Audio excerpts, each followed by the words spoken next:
La casa en el kilómetro 26. Capítulo 1. El video filtrado. Dicen que el video apareció un lunes, a las 3:15 de la madrugada. Nadie sabe quién lo subió. Solo duraba 27 segundos y bastó para que medio país no pudiera dormir. Esto es real. Está en el kilómetro 26. Los niños siguen ahí.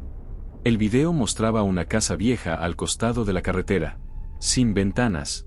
Sin luz. Solo una puerta con una cruz pintada a mano. Nadie sabía quién lo había grabado. Durante los primeros 2 días, todos pensaron que era otra broma, otra teoría de internet. Hasta que alguien reconoció la voz. Se empezaron a escuchar fragmentos en las redes, comentarios, rumores. Eso fue hace años. Esa casa ya no existe. No crean todo lo que ven. Yo pasé por ahí. Esa cruz sigue. Pero ahora hay cámaras. 3 días después, el video desapareció. Cuentas cerradas. Canales eliminados. Y fue entonces cuando ella apareció en televisión. Rosa Medina. La mujer que juró haber trabajado ahí. La que dijo que no todos salieron con vida. Yo no la creí. Nadie la creyó. Hasta que un mes después, recibí un paquete sin remitente. Un sobre amarillento con una nota que decía: si vas a contar la historia, empieza por escuchar. Dentro, una cinta. Voces infantiles, lloros, susurros. No digas mi nombre. Ellos escuchan. Ese fue el primer audio del caso. Y también, el principio del fin de mi vida. Capítulo 2. La casa. Llegué al kilómetro 26 justo cuando empezaba a oscurecer. La carretera estaba vacía, silenciosa. Solo el viento movía la basura acumulada en los bordes. La casa no se parecía a nada que hubiera visto en fotos o videos. Era más oscura, más grande, más vacía. Las ventanas tapadas con tablas viejas, la puerta marcada con la cruz aún fresca, como si alguien la hubiera pintado esa misma mañana. Llamé. Nadie respondió. Golpeé la puerta. Nada. Solo un eco. Un eco que parecía repetir mis propios pensamientos. Me acerqué a una de las ventanas rotas y vi algo que me heló la sangre. En el piso de arriba había una habitación con juguetes tirados, pequeños platos rotos, mantas sucias. No había niños, no había adultos. Solo señales de que alguien había estado allí hace poco. Mientras caminaba alrededor de la casa, sentí que alguien me observaba. Un par de ojos en la oscuridad, entre los arbustos. Pero cuando volteé, no había nada. Solo la sensación de que estaba demasiado tarde, que todo el horror ya había ocurrido y yo solo era un intruso. Saqué la cámara y grabé cada rincón. Quería tener pruebas. No para que alguien me creyera, sino para no olvidar. Porque algo en esa casa me decía que incluso si nadie escuchaba, los sonidos todavía estaban ahí. Los gritos, los susurros, los pasos de quienes nunca salieron. Encontré una puerta trasera, entreabierta, con la madera podrida. Dentro olía a humedad, a tierra, a miedo antiguo. Cada habitación estaba vacía, pero nada estaba fuera de lugar. Era como si todo lo que pasó ahí estuviera esperando a que alguien lo viera otra vez. En el sótano encontré la primera evidencia concreta. Cajas, archivos, carpetas. Documentos que parecían pertenecer a alguna organización privada. Nombres, fechas, registros de entrada y salida. Niños que desaparecieron, nombres tachados, números que no cuadraban. Todo organizado, metódico, escalofriante. Y fue entonces cuando escuché un ruido detrás de mí. Un golpe seco, como si alguien cerrara una puerta. No había nadie. Solo la certeza de que esa casa aún respiraba, aún escuchaba, aún sabía que yo estaba allí. Supe en ese momento que esto no sería solo un caso viral. Esto no sería solo un video, un rumor, un comentario de redes. Esto iba a cambiarme. Porque lo que estaba empezando a descubrir era más grande, más horrible y más cercano de lo que podía soportar. Capítulo 3. Rosa Medina. Rosa Medina apareció en televisión con la calma de quien sabe que nadie la cree, pero también con la fuerza de quien no tiene nada que perder. Su voz era firme, pero cargada de recuerdos que dolían incluso escucharlos. Cada palabra que pronunciaba parecía llenar el aire con la presencia de aquellos que ya no podían hablar. Ella dijo que había trabajado en la casa del kilómetro 26, que había visto cosas que ningún ser humano debería ver, que algunos de los niños nunca salieron, que otros simplemente desaparecieron sin explicación. La miré en la pantalla, y algo en mí dudó. Su relato era tan detallado, tan preciso, que resultaba imposible ignorarlo. Nombraba habitaciones, Fechas, horarios, detalles que coincidían con lo que había visto en la casa. Decidí buscarla. La encontré en un pequeño departamento, lejos del ruido, lejos de todo. Su mirada era una mezcla de advertencia y cansancio absoluto. No había rabia, no había victimismo, solo verdad y resignación. Me contó cómo llegó allí siendo niña. Cómo la casa parecía normal al principio, luz, juegos, gente amable. Hasta que comenzaron los rituales, las reglas invisibles. El miedo se convirtió en silencio, y el silencio en control. Y ella aprendió a sobrevivir escondiéndose dentro de sí misma. Cada detalle que contaba me hacía sentir que estaba tocando un lugar prohibido dentro de la historia del mundo. El tipo de cosas que nadie quiere escuchar, porque escuchar es recordar que la maldad existe, y no siempre hay justicia. Rosa tenía una colección de grabaciones, mensajes, notas de voz, pequeños fragmentos de días enteros. Cada audio mostraba la vida diaria de aquellos niños atrapados, las reglas impuestas, el miedo constante, los gritos que nadie escuchaba. Me entregó una caja con las cintas. La sostuve en mis manos y sentí que estaba tocando la memoria de un lugar donde la infancia fue asesinada lentamente. Me dijo que si alguien debía escuchar, ese alguien debía ser yo. Que si la historia se contaba, tenía que ser exacta. No exagerada. No dramatizada. Solo verdad. Y mientras escuchaba su relato, comprendí que esto no sería solo un caso viral. No sería solo un video filtrado o un comentario en redes. Esto era algo más profundo, más peligroso, más silencioso. Porque los que controlaban la casa todavía estaban ahí. Todavía vigilaban. Y todavía tenían el poder de hacer desaparecer a quienes intentaran revelar la verdad. Capítulo 4. Los audios. La primera cinta que reproduje estaba llena de estática. Pero entre el ruido se escuchaban voces. Pequeñas voces infantiles, susurros que parecían llamarme por dentro. Gritos apagados, sollozos que se mezclaban con pasos y puertas que crujían. Rosa me advirtió, no hay manera de escucharlas y no cambiar. Y tenía razón, porque al escuchar esos fragmentos, comprendí que no eran solo recuerdos. Eran vidas, marcadas, comprimidas en un silencio que nadie más podía romper. Cada audio era un fragmento de un día cualquiera en la casa. Los niños tenían nombres, rutinas, pequeñas alegrías, pero todo estaba controlado. Cada risa se interrumpía con miedo. Cada juego terminaba con un golpe, una amenaza, un desaparecido. Un día escuché algo que me heló la sangre. Una voz decía: si alguien escucha esto, no diga nada. Nos escuchan. Si hablamos, desaparecemos. No era un aviso. Era una amenaza real.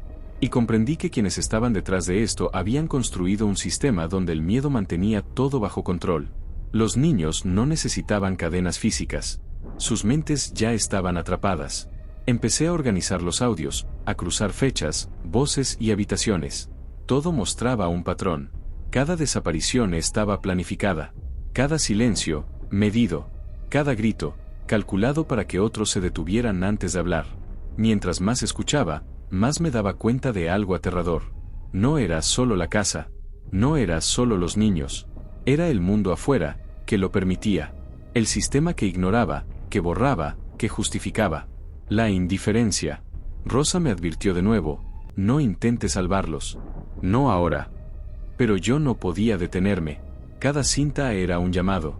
Cada grito, un recordatorio de que había alguien pagando con su vida mientras todos mirábamos hacia otro lado.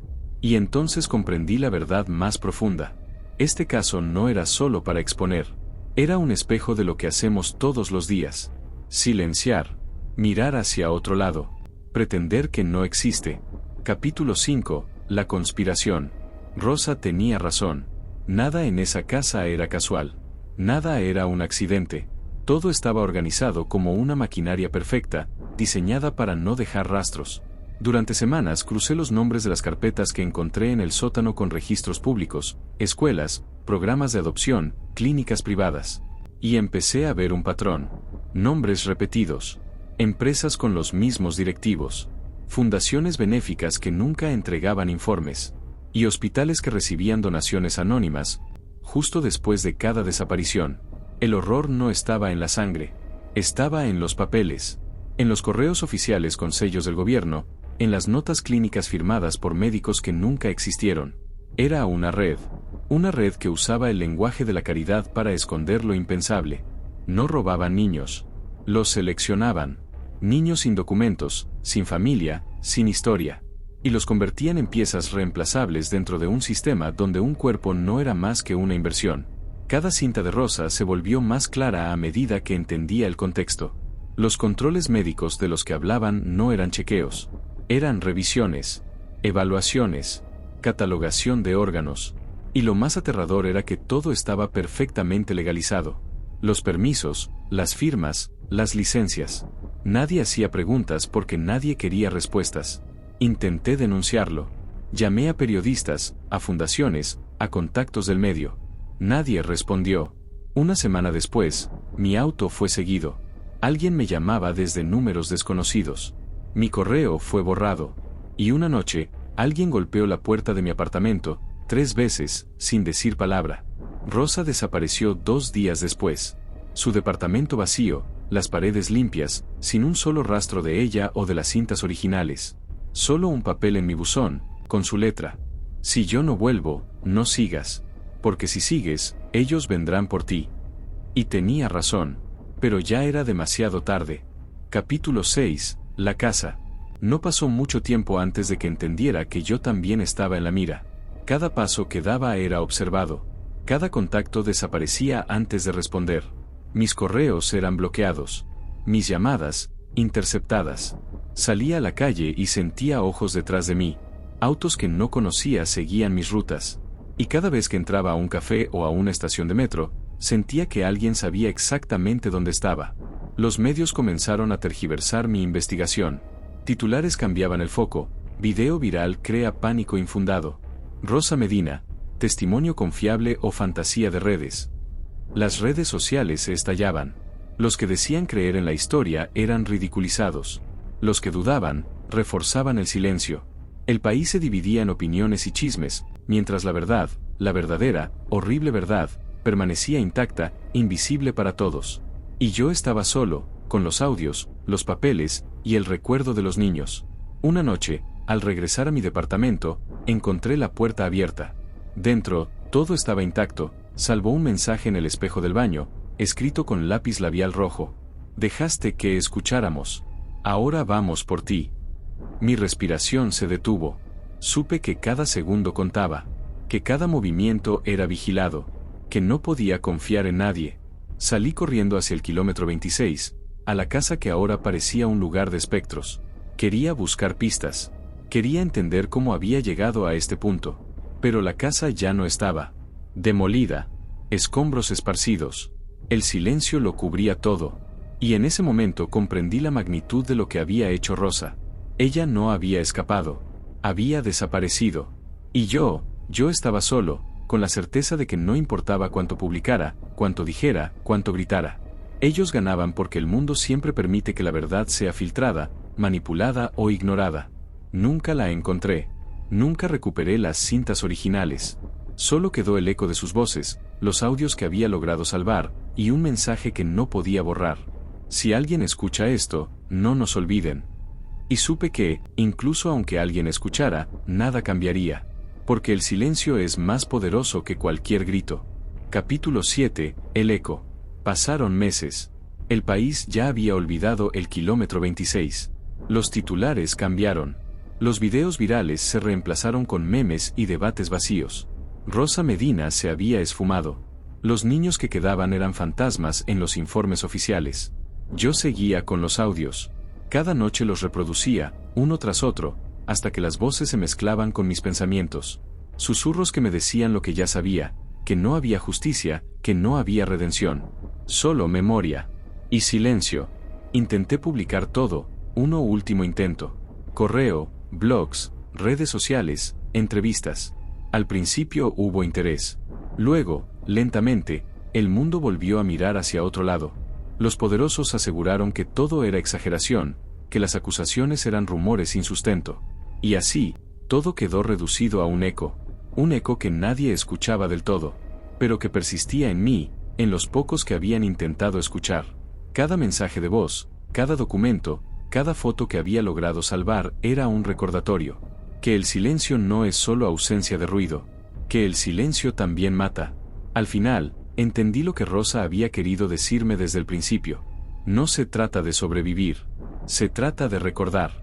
Se trata de mantener la memoria viva, incluso si el mundo entero la olvida.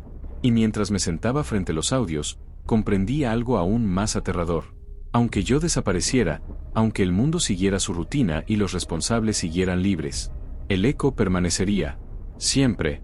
Porque hay historias que no mueren. Historias que sobreviven al olvido, al desprecio, a la indiferencia. Historias que nos persiguen hasta que entendemos que nunca podremos cerrar sus capítulos. Y en el silencio de mi departamento, con las cintas reproduciéndose una y otra vez, escuché por última vez la voz de Rosa, diciendo: no nos olvides. Nunca nos olvides. El resto, lo dejó el viento. Y yo supe que ese sería mi castigo. Escuchar para siempre. Recordar para siempre. Y no poder hacer nada. Capítulo 8. Cierre y consecuencias. El kilómetro 26 ya no existía. La casa había sido demolida y cubierta con tierra nueva. Nadie recordaba que alguna vez hubo algo allí, salvo por los pocos que habían escuchado los audios, los pocos que todavía podían recordar. Matías estaba solo. Los medios habían pasado a otra historia. Los políticos negaban cualquier implicación. Los empresarios involucrados seguían libres, intactos, invisibles bajo la rutina del poder. Y Rosa nunca volvió a aparecer. Su voz sobrevivía únicamente en las cintas que él logró salvar. Cintas que ahora se reproducían una y otra vez, llenando su departamento de susurros que eran imposibles de ignorar. Los niños que había conocido a través de esos audios seguían desaparecidos. Los nombres, los rostros, los gritos, el miedo, todo se había convertido en un eco que nadie más podía escuchar. Matías comprendió entonces que no había justicia. Nunca la habría. El mundo no premia la verdad, ni castiga a los culpables. El mundo continúa mientras las víctimas se pierden en la memoria. Y el silencio es más poderoso que cualquier grito. Los audios seguían sonando. Él los escuchaba cada noche, como un recordatorio de todo lo que había presenciado. Cada susurro le decía que la verdad existe, pero que no importa. Que incluso la voz más valiente, incluso la denuncia más clara, puede ser ahogada por la indiferencia, por el miedo, por la rutina del poder. Y en ese silencio perpetuo, Matías entendió algo que nunca olvidaría: que las historias devastadoras no necesitan sangre ni violencia explícita para romperte. Que basta con la verdad, el abandono y la impotencia. Y mientras el viento nocturno soplaba por su ventana, con los audios llenando la habitación, Matías respiró hondo y supo que esta era la única justicia que podía existir. Recordar. Escuchar. No olvidar. Porque el mundo continuaría ignorando la verdad. Pero al menos él, y quienes llegaran a escuchar, no podrían fingir que no ocurrió. Y así terminó la historia. No con venganza. No con justicia. Solo con un eco. Un eco que nunca calla.